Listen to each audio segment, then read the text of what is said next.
एके जान जी, इस पूरे मामले में कानून क्या कहता है? जब भी ऐसे केसेस आते हैं, फिर चाहे वो परिवार, चाहे लड़की का परिवार, वो ऐसे एलिगेशंस लगा रहा है कि हत्या की गई हमारी बच्ची की, और दूसरी तरफ जो ससुराल वाले कह रहे हैं कि आत्महत्या हुई है। इस पूरे मामले में कानून क्या कहता है? क्योंकि जैसे विनीत जी भी कह रहे हैं कि कई ऐसे केसेस खासतौर पर डाउरी को लेकर आए हैं, और कई, अगर नोएडा के केस की बात करें तो वहां पर अरेस्टिंग हुई भी है, वहां पर पति भी अरेस्ट हुआ है, वहां पर चाचा ससुर भी अरेस्ट हुए। तो ये सारे केसेस में जहां अरेस्टिंग पहले हो चुकी है, तो इस केस पे कोई अरेस्टिंग क्यों नहीं? एक तो पहली बात तो एब्सकॉन्डिंग था, उसके अलावा गिरिबाला सिंह ने एंटिसिपेटरी बेल ले ली।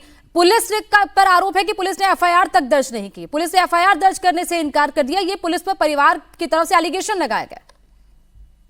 कानून क्या कहता है सर इस पूरे मामले पर? बड़ी स्वाभाविक सी बात है कि शुरू से ही दबाव में पुलिस ने काम किया है। मुझे नहीं लगता कि कोई पुलिस का इसके पीछे कोई अल्टीरियर मोटिव था, पर वो अवश्य गंभीर दबाव में थे। ये वो बता पाएंगे किसका दबाव था। आप देखिए, जिस बेल्ट से हैंगिंग की बात कही जा रही है, उसको पोस्टमार्टम टीम को उपलब्ध नहीं कराया गया। उस पर डबल लिगेचर मार्क हैं गले के ऊपर। तो ये अलग अलग मार्क कैसे आए हैं, क्या है? ये जो सेकंड पोस्टमार्टम हुआ है एम्स दिल्ली की टीम के द्वारा जो किया गया है, उसमें एक्सपर्ट भी हैं, उससे पता चलेगा। एक रिंग की बात हुई है कि एक जो छल्ला होता है वो वहां पे पड़ा मिला है। ये भी कंडक्ट देखिए आवश्यक है, एक इसको ऑब्जर्व करना कि कुछ समय पहले ही वो 3 घंटा व्यतीत करके ब्यूटी पार्लर से निकली है, और ब्यूटी पार्लर में उसका कोई इस प्रकार का कंडक्ट नहीं था कि वो कोई डिप्रेस थी या कोई ऐसी स्थिति थी कि ऐसा कोई करे कि जाते थोड़ी देर बाद ही सुसाइड कर लेगा। ये सब चीजें बहुत महत्वपूर्ण हैं।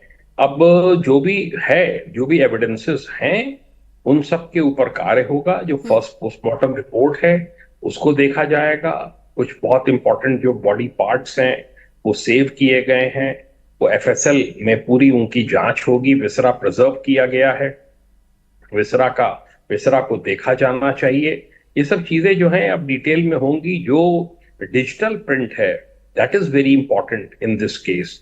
और इसमें जिस तरीके के मैसेजेस ट्विशा ने किए हैं अपने घर वालों को, वो सब जो है बहुत महत्वपूर्ण है और पूरे इन्वेस्टिगेशन की दिशा को बदल सकते हैं।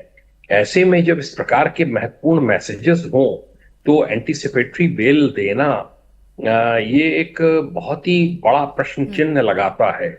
और समर्थ सिंह, धीरे धीरे गंभीरता समझ में आई है भोपाल पुलिस को।